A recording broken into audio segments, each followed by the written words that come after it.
In the valley of Moonrise Hollow, the air always seemed to hum at night.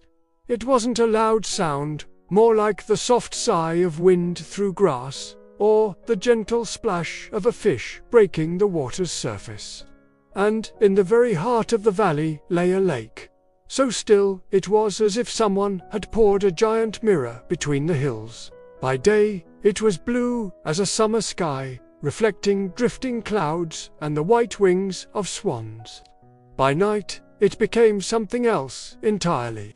When the sun dipped behind the hills and shadows stretched long over the meadows, the lake turned to silver, holding the moon in its hands. And there, always floating in the very middle, was a golden lantern. It wasn't tied to any boat. No one knew how it stayed in place. Some said an anchor held it, others swore it was magic.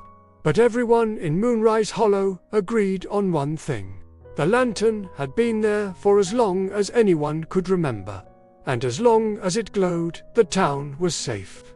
Rowan had grown up with stories about the lantern. His grandmother often told them in front of the fire, her voice low and steady, her knitting needles clicking softly. They say, she would begin, that the lantern holds back the shadow in the hills. Long ago, that shadow crept toward the valley, swallowing fields, trees, even the stars in the sky. The people prayed for light, and one night, the lantern appeared in the middle of the lake. The shadow could not cross the water while it burned. Of course, Rowan thought it was just an old tale to keep children from wandering too far after dark. But one evening changed his mind. It was early autumn. The air smelled of wood smoke and pine, and the first yellow leaves shivered on their branches. Rowan had gone down to the lake with the other villagers to watch the lantern's glow ripple across the water. But that night, something was different. The light was softer, weaker, like a candle at the end of its wick. People began to murmur. "Is it smaller than before?" one woman asked. "Looks it to me," said a fisherman, his eyes narrowing.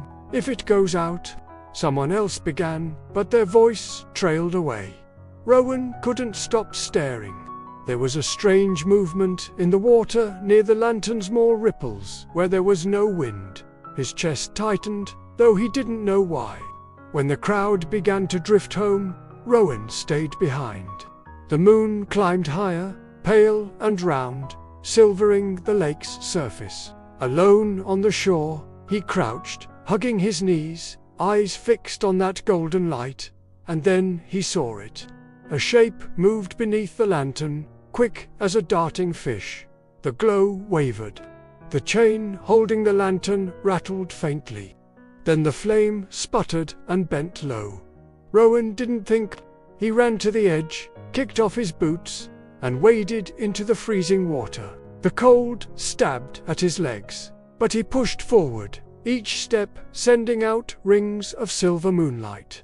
When he reached the lantern, he saw the problema creature, no bigger than a cat, was tangled in the chain. Its fur shimmered like wet starlight, and its whiskers trailed in the water like silver threads. Its small, bright eyes met his, wide and frightened. "Hang on," Rowan said through chattering teeth. He worked at the chain, his fingers numb, until at last it came free. The creature wriggled loose and shot away into the dark. But before Rowan could even take a breath of relief, the lantern's light flickered and died. The change was instant. The water lost its silver. The moon's reflection vanished, as if someone had snatched it away. The wind dropped, and the lake grew so still it felt wrong. Then Rowan saw the hills across the water shifting, not with wind or shadow from clouds, but with something darker. It spilled downward in slow, curling tendrils, sliding over rocks and grass, reaching toward the lake. His grandmother's stories rang in his ears. If the lantern goes out, the shadow will cross the water. He turned in panic, looking for anything wood, flint, a spark, but there was nothing. His breath came in short clouds. The darkness drew closer. And then, from beneath him, the water began to glow. It started as a pale shimmer, then brightened until the whole lake seemed lit from below. The starlit creature was back, swimming toward him with something in its mouth, a pearl. Perfectly round and glowing gold, brighter than any flame. It rose from the water and dropped the pearl into the lantern's bowl. At once, light roared to life, fierce and steady, blazing against the darkness. The shadow shuddered and pulled back, curling in on itself before vanishing into the hills. The villagers, drawn by the sudden brilliance, rushed to the shore.